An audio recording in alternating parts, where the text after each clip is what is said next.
that off. All right, cool. So we can see. All right, awesome. So yeah, so basically today's webinar is centered around two products, Exocad and ModJaw, live in motion kinematic recording of the mandibular jaw.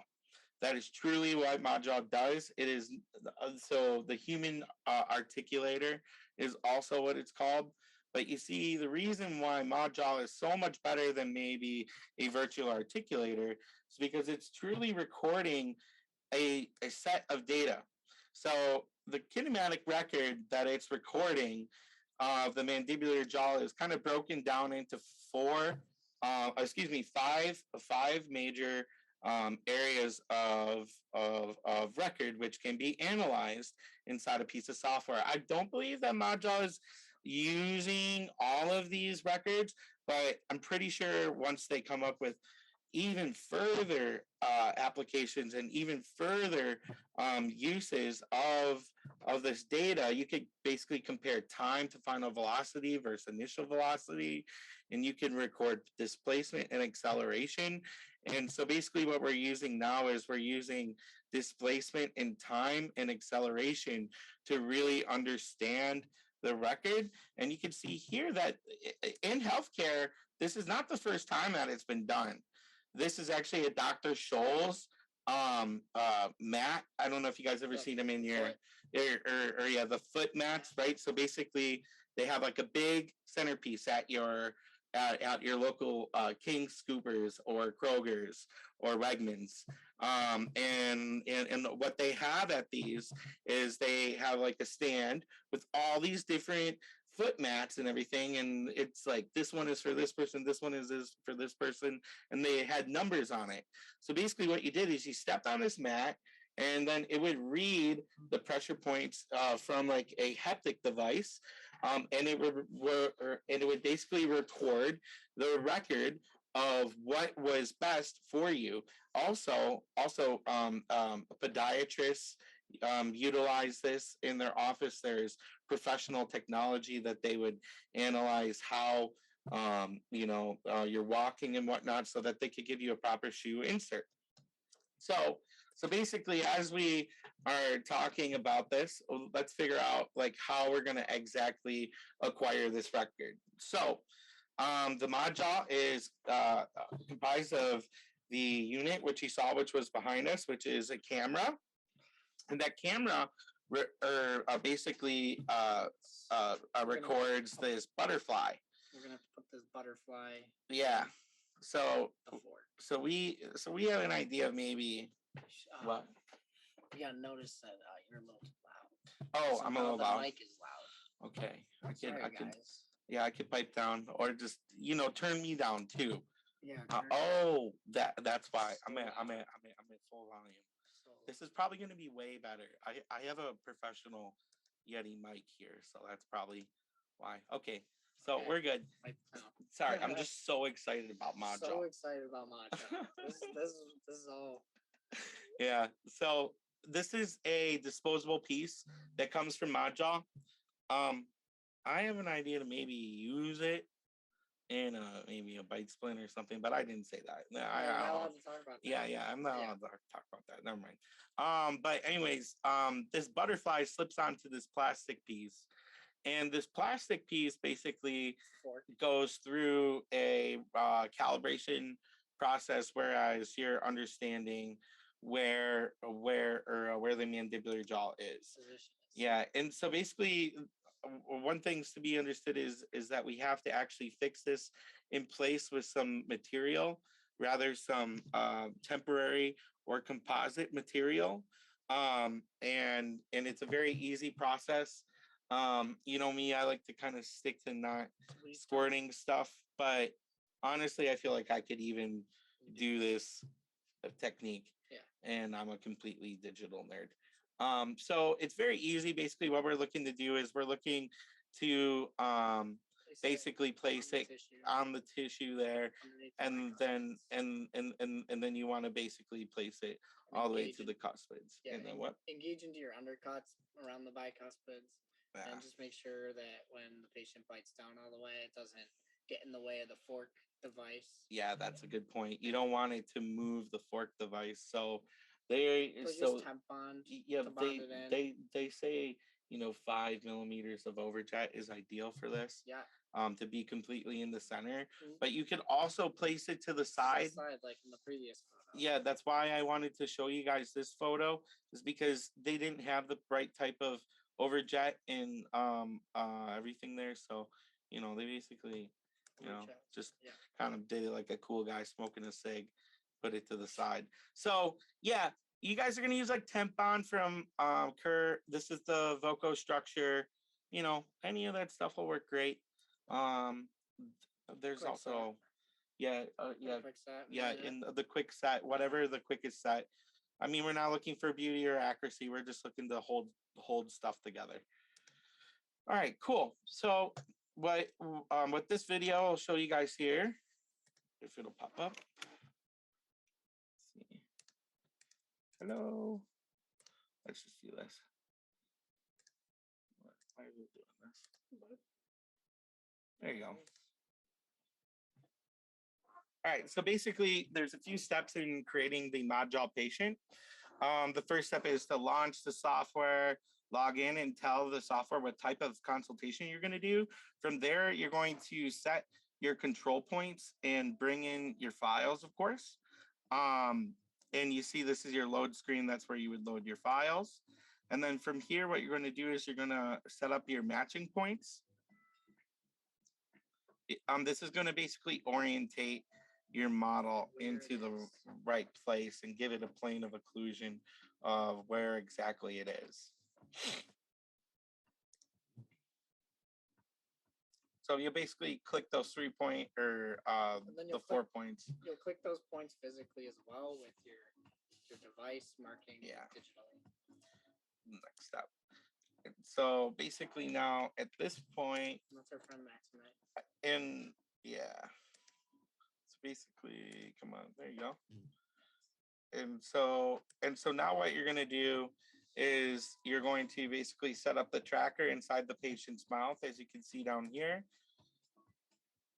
And that's just the fixing of the butterfly device.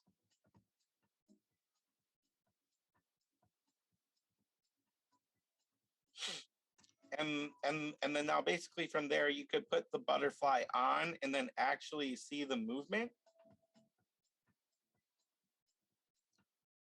And one thing that I really didn't honestly show you that I really do want to show you guys is, where is it? There's this one thing that they sent me that I really need to show you. There you go. So basically what you want to do to calibrate the device, I didn't have anything in here about the calibration of the device, but I'll add a little slide in here for you guys when we send this out. But this is basically the headpiece, the tiara as they call it. And basically what you have to do is you have to go through the calibration process inside of the camera that will tell the camera exactly where the patient is, and then relate the condylar angle as we saw here in the video, because I want you guys to really understand what these points are here. These points are the condyles. So these points that you see here are the related condyles, and this is the tiara. So what we have in green, condyle, condyle, and then these are the points in purple on the tiara and the butterfly. So basically this is the butterfly moving, the condyles moving, and then your center point on your tiara, which is basically fixed in your place on your forehead. So this gives you kind of your zero position. These are the condyles moving, and then this is your jaw moving. So that's how it understands your face when you're moving around. That took me a really long time to understand how it actually related all that data together and how it is going to produce the file for us that will actually allow us to punch in the numbers into the virtual articulators inside Exocad. So we could use the data in a pathologic situation of occlusion where we can actually open up the virtual articulator and use the data appropriately to change things. All right, let's get out these videos. There we go. So basically what I wanted to do before we went on to the Exocad part is just talk about the tech in motion and what some of those records look like inside of the ModJaw. So I just have 3 examples here. I don't want to bore you with all of them. There's literally, oh my God, they have so many different ones. There's so many different types of records that you could take with the ModJaw, and they show you exactly how to do those records inside of this document here, which I have kind of laid out in our presentation. So with protrusion, this is a pretty useful record, I would say. You can understand how the mandibular teeth come across the maxillary and how exactly the motion goes. If there's any blips or glips in the motion, then we can better understand that. So basically this is just in the bite splint that we're actually going to see, and then this is him moving in protrusion, and we can see that his occlusion is kind of interesting. Yep. Because he actually falls into like class 3 in some of these areas over here in like a crossbite type situation. So but what we're also doing when we record this data is we're assessing it as well. The clinician's going to assess your sagittal plane of your condylar left and condylar right. And so when you're going to take a long duration of movement, maybe like a minute of them doing the same movement over and over again, then you're going to assess the data and try and get the most linear movement across that. And maybe you're going to assess that they have a pathio-occlusion or a malocclusion. And if they have those two, then they're in the red or orange zone, and you might have to do some splint therapy to fix it and get it into our proper. Yeah, and that's a really good point. Is the ModJaw is not just for utilizing the data; it's actually used for assessing TMJ patients. Yeah, exactly, and understanding the patient record and seeing if they can use something, and you can actually point that data out to your patients and be like, hey, this is what someone's normal jaw movement looks like, right? And like you could even demonstrate yours, and be like, this is what my movements look like, this is what yours looks like. And like if you see the movements all over the board, you can do therapy like John was saying. And so let's go here. This is the next movement, which is opening and closing. You can see here, this is what a full range of motion will look like, right? From the recording. But inside this, that's so important. You'll see that was Maxime. And actually, I think this is the full recording of it. Yeah, and so it's called, and so you can see that we're looking at different types of movements here inside of that recording. And you can see here, this is him trying to isolate the movement and the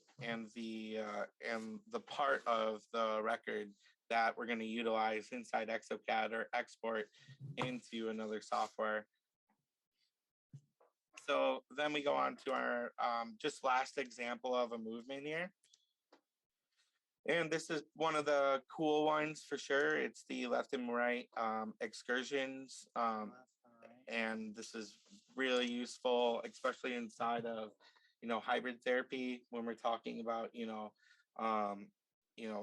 interdigitation of teeth and understanding, how we can better use different materials, to really do There's something also different. many things we can do in this software. As you can see on the left, all the widgets. So these widgets have different types of tools. So we can add an occlusal curve and apply that to our Exocad, or you could actually apply a sphere of Monson, which will give you your curve of Wilson and curve of Spee, which really is a cool visual. I remember in Johnny O, you know, he would always add the spheres in his designs, and you know, he get these records from like Craig Nelson, and man, those were funny. Those were some crazy designs. He would have the worst records from dentists like in like the middle of nowhere, and you know, he just work with it and make absolute gold. Yeah, so this kind of brings us to our Exocad example. I'm gonna just kind of play the video through so you guys can get an idea of how we can utilize and import the data into Exocad. And then I'll let you guys have some questions at the end about this. And Johnny's gonna give a little just show off a case we did with one of the doctors we work with on a pretty regular basis to do actually a snap-on smile. So instead of making a splint like this, you know, you could do a snap-on smile. You know, snap-on smile. Or you see could how do, they feel in that new CR. Yeah, you could do it the old school way with old school, with direct injections, you know, and use like just some like some of that GC material. The difference is they can take this appliance out. Yeah, and with direct injection, they're forced to use this new occlusal scheme. Exactly, and that's kind of the cool thing about snap-on smiles. And what I think some of the material benefits of Flexera are for sure. You know, Flexera is a really awesome snap-on smile material. It has a lot of elasticity in it. I know Spring Ray also has some new denture materials coming out, which should be pretty cool. So yeah. So without further, well, I think Onyx might be too brittle. Brittle. Yeah, I don't know. We should try one with it. We'll try a snap. Or if if someone's on here that does snap-ons with Onyx, let us know your experience when we're at the question part. All right, cool. I'm gonna just get this thing playing here. Play a video. Come on. I don't know why this takes so long. I'm on Google Slides, as you can tell. I'm not smart enough for PowerPoint. I just design seeds.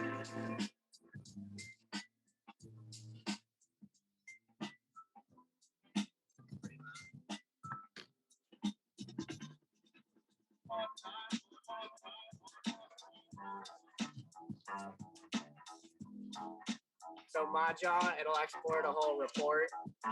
This report is gonna give you your patient's conjural left, conjural right assessments. Oh, I guess we're moving. We're moving. Did you skip over the import of the data? Not yet? Yeah, that's not on this video. Okay. Yeah, maybe you can show them. I can show them how to import data. Yeah. Tools, JawMotion. There you go. There you go. But super cool. ModJaw gives you the left control. Yeah, that's okay though. Go ahead. You see I was gonna let them ask questions about it. Oh. And you can do your little thing. It's okay. Okay. Okay. You've seen the orbital planes. Oh. Yeah, orbital planes.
So this is super cool, actually. Like I was saying before, with assessing the conduit movements, the lateral left, right, and inclination. We can assess and we're trying to find the most linear movement. And that's what we do when we clip these movements. So you could crop the movement because we're taking these lateral left, lateral right, and we're taking it for a duration of a long period of time. And we're trying to find the most linear movement within that duration of time. Maybe a couple seconds. Full motion though. Yeah, and so this is definitely a lot different from a normal splint design, you know, in the shape and everything. And also, let's just say how quickly we got to, you know, I always call it the tube of sausage, right? A bite splint is just a big tube, right? And that tube's got to be in the right shape in order for it to function appropriately and do what we need. Because if you have it engage the cusps too much, or if you don't make it flat enough in a certain area, or if you put too much anterior contacts or interference, you can actually lead the patient to actually kick the splint out of the mouth, making it, you know, not work. Basically, with ModJaw, you know right away exactly where the jaw is moving, so that when you insert it inside the mouth, there are no adjustments really, and there's very minimal adjustments on your excursives and everything pretty much every time. I kind of compare it to like if you use like photogrammetry technology. Like if you used it once, you really don't want to go back into doing analog techniques. That's kind of the same thing here with splint design or excursives. You know, you use it once and you're like, oh, it works like that. Yeah. Okay. It is really that easy. Yeah. We made Tristan the super splint, and we're adding his canine guidance as well, and all his JawMotion data to make a super splint. Yeah. So basically now the shim or the splint is in the proper shape. Or we're still tweaking it, I guess. Yeah, for a little bit. It's almost over. Yeah. Yeah, I think what we're trying to do here is we're trying to get the anterior guidance, yeah, and the canine guidance primarily exactly where we want it. You can see the occlusal scheme with the color map, and that'll show our direct movement because we generated a virtual imprint, and that virtual imprint's of the mandibles, virtual movements. Yeah, I think one of the big things too is to interchange between interference and spacing, because the color map kind of gives you like, see, like you just switched from interference to spacing, and that color map, the more like red the color, purple, the more aggressive the color, like the more it scares you, right? So basically that influences you to shape your splint in a different manner almost, you know. It's definitely gotten me to look at my occlusal scheme in a different manner. For sure, especially when you're doing full arch, you know. Like seeing interference to spacing, you know. I don't really use contact all that much, but I understand the concept of it. But I know a lot or a few of the designers on my team prefer contact because it's kind of a newer value and in a different way to look at it. It kind of shows you interference and spacing, kind of like a midpoint, whereas spacing in zero are, you know, red. You know, the contact zero would be green. So it's roll your spacing down so your amount of spacing is a little less, and you can just see your excursive movements more or less. Yeah, and so basically that's you know, what we would do for like a anterior guidance splint. You know, if we were just trying to test someone's open bite occlusion out, because as you saw in the beginning of the video, we punched in the condylar indication and the Bennett, the Bennett indication and the articulator angle and table. Incisal table. Basically we changed the incisal table rating to the proper number. So, all those are like taking Facebook records, but on top of the Facebook record, we're integrating the actual JawMotion too. So we're able to treat the patient pathologically, but also if we didn't need to go inside the virtual articulator, we could still just use the motions of ModJaw to see the excursive movements. Because you see, there's kind of two things we're really getting from this ModJaw record. One is the movements and seeing it in motion and using it inside Exocad.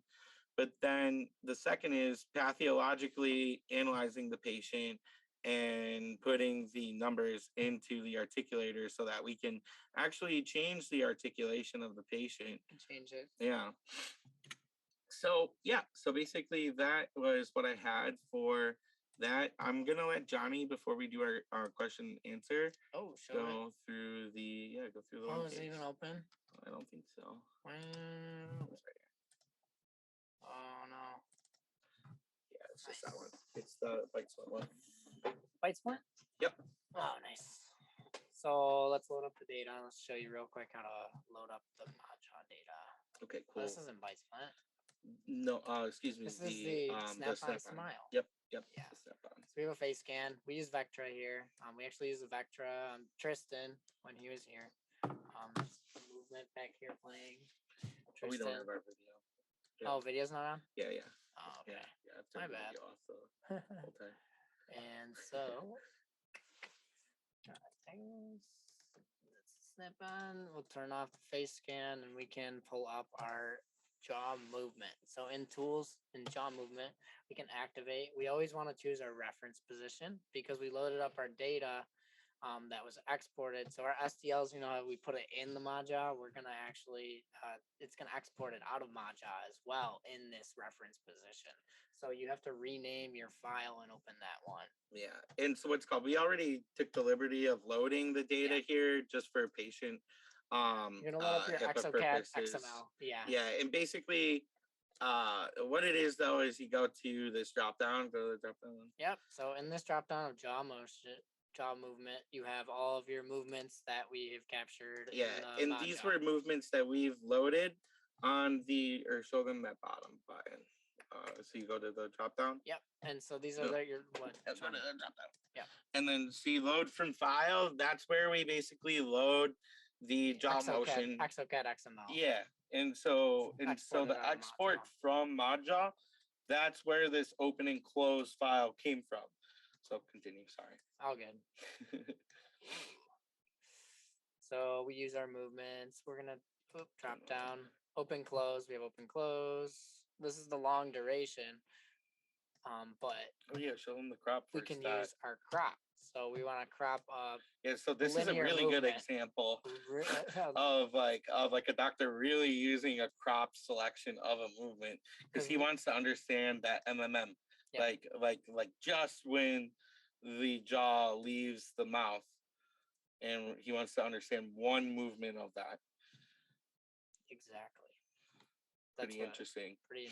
There's many movements, and you'll use this, but you're going to generate a virtual imprint on the movements that you want to apply to your design, and it's going to ask us some of the movements I think I would want in a snap-on smile. I know you didn't with this doctor, but the right and left laterus movements, those are really big for me and something that's removable because as you move left and right, you really want to understand how that movement is going to interact with the cuss tips. Yeah. Because if it interacts too much, that could actually knock the removable appliance out, which is not a pleasant thing for the patient to deal with. We have our virtual imprint, right? And that's basically our whole path of our movement. And you would basically try and not get it in between that zone, and your occlusion will cut in this pattern of the movement. That's awesome.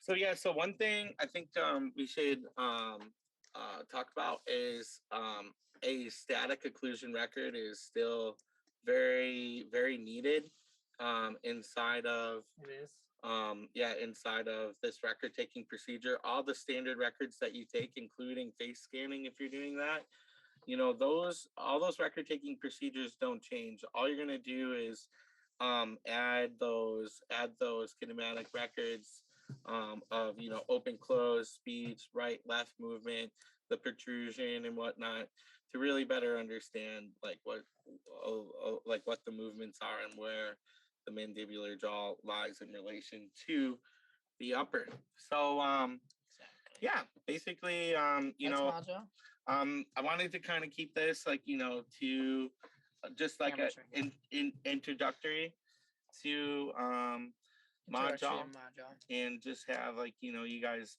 be like, okay, this is what ModJaw does. We're working with a few clinicians now to get some casework under our belts. This is one of the clinicians we're working with. He does a really good job, has an in-house laboratory in VHFs and Einstein's in his office, and basically killer. Yeah, he's doing a great job. Johnny's doing a lot of training with them. And so would you say that they set up a lot of this themselves too? They did. They set up a lot of it themselves, but now I have a more after our meeting with Maxime. Yeah, from ModJaw. From ModJaw. I have a bigger understanding of what we need to do with this. For sure. That was so eye-opening. Like honestly, it was like the most intense occlusion course I've ever taken in my life. Yeah. I'm feeling really prepared for course in the fall. This clinician from France, he devoted his whole life to occlusion. Yeah. Dr. Maxime. He's very, very interesting guy. We learned a lot of stuff about occlusion and just when you would want to take certain records versus the others. Occlusion is something that like you can't even cover in a weekend in these courses at Dawson and all these places like that. And and here we are trying to fit in a whole new piece of technology. So sorry if we missed like any like major pieces or anything, but my goal here today was kind of to kick off our intelligent webinar series and just show you some of the cool things that we're going to be talking about. I think as we look at what Evolve has done over the past few years, we've been really focused on moving forward with technology and keeping our hands in the best pieces of it, including, we were beta testing with Flexera and when that was EDENT 1000 like 4 years ago. And now look at what these nanoceramic printing materials are doing. We're achieving these days. And we were working with PIC and ICAM 3 to 4 years ago. And really excited to head down to the Transcend location this weekend, work with them there for a little bit on some Exocad stuff. So we kind of see ModJaw as the next piece of record and data, just like face scanners were, to help you guys as clinicians to help your patients better, provide the best prosthetic that you could possibly even provide. And I really got to thank Johnny, guys. Johnny has put in a lot of work with this ModJaw technology over the past 4 months. He's done about like 3 or 4 cases with it, and he's really kind of taken our team to the next level. And these 3 or 4 cases have all been no adjustments. So it shows how it works. So I'm full on the ModJaw train, and that's why we all need to join it. Yeah, it makes you understand so much better. It really is like air conditioning. Yeah. As soon as you use it, you don't want to get off of it. All right, so I'm going to what's it called? Thank you, Mark. I'm gonna take some questions. If people want to like raise their hand, I think is how it works. Or I could like just allow if anyone wants to put in the chat if they have questions. Oh wait, I think you. Any questions? Oh, here's Andy. Andy, wait, who wants to talk? Is it Andy? Yeah, it's Andy. Oh boy, all my favorite people. Hey, Andy, you're live with us. Awesome. You there? I want to thank you guys for doing this, man. Hold on. Oh, wait, hold on. Are you there? I am here, Josh. Hi. Hello? Nice to. Josh and Johnny. Are you at the house? I am at the house, buddy. Nice. That's awesome. We just had some pizza, and I get to watch you guys do this stuff. Incredible acquisition tool. It just when we saw this, let's call it in 2017 in IDS. Yeah, that was the first time we were with Johnny, Dad. So what was that? Yeah, and you know what? It might even be 15. This was an incredible technology back then. Yeah. And now that the computer systems and everything has caught up to it, and you know, Johnny, you're a perfect testament to this, because you know you deal with when things don't work well, because you do 5 to 7 surgeries a day, and you know immediately if something's on or not. And with I know that only 3 or 4 surgeries, 5 surgeries, let's call it, with ModJaw is not a lot, but when you know you're betting 100, it's kind of like when we did with ICAM, right? Yeah, it's like it's really what I think it comes to, Dad, and what you're saying. It was like something I was thinking about is, you know, when you add more data, it just makes the process more binary, because you're getting more of the right answer, because you're just feeding, you know, the record more data that's correct, right? So it's like, is it on or is it off? Well, which goes back to, you know, as everybody says, and I pardon my English here, because I'm not going to say French, since the ModJaw is French. I'm going to say, pardon my English, shit in, shit out, right? Yeah, and shit then, in, shit out. And then basically at this point, what I'm going to say is, you know, when we talk about acquisition and getting this records, there's no better records than a envelope of motion, you know, JawMotion type of a record to do your everything prosthetic. we've been looking to do, you know, since you know, since we were at Avident, really. But you know, as soon as we got back to Buffalo, that was some of the stuff that we were looking at with Eli, hopefully to integrate with like CBCT. But I think this photogrammetry. You're right. I think I think as we get better, as we get faster speeds in computers, you're going to get better acquisition process. But I want to really thank you guys for spending your evening doing this. And you know, there's nothing more we would rather do. Yeah, I know, because you're a bunch of nerds, and I get it. But besides being a bunch of nerds, I love you, and I'm really thankful for everybody on the series for you guys. So yeah, Alex did a great job of putting everything together. You know, really. Yeah. Buddy. He's the marketing guy. Whatever, Alex. I get you. it's a great way to. Anyways, great job. Thank you guys, and incredible technology that you're doing. So love you guys, and all right, thanks, Ed. Cheers. Bye. All right, see you. I'm gonna remove him. Remove them? No, I just mute him. All right, if anyone else wants to ask any questions, feel free. You know, we want to any questions? be here to answer anything.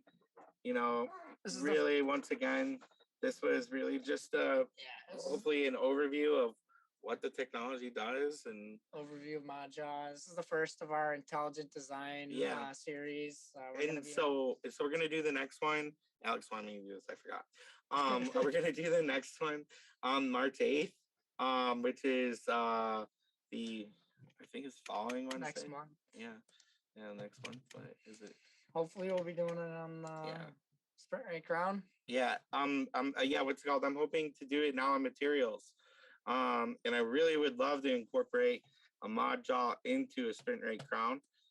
talk about, you know, how we can basically do that. I actually have an ideal patient for this in my head, and basically, you know, show how we can use the sprint rate crown together with ModJaw to, you know, basically get better records, so that we can utilize, you know, printed materials which are a little more brittle and maybe not as strong as our traditional ceramics and whatnot. So yeah, that's really it, guys. Yeah. I don't see any other questions, but feel free to, you know, hit us up on Facebook, Hit us up on social. or on our socials. If you guys are interested in learning more, seeing pieces of data. Yep, awesome. Sounds good. All right, so we'll see you later. Later.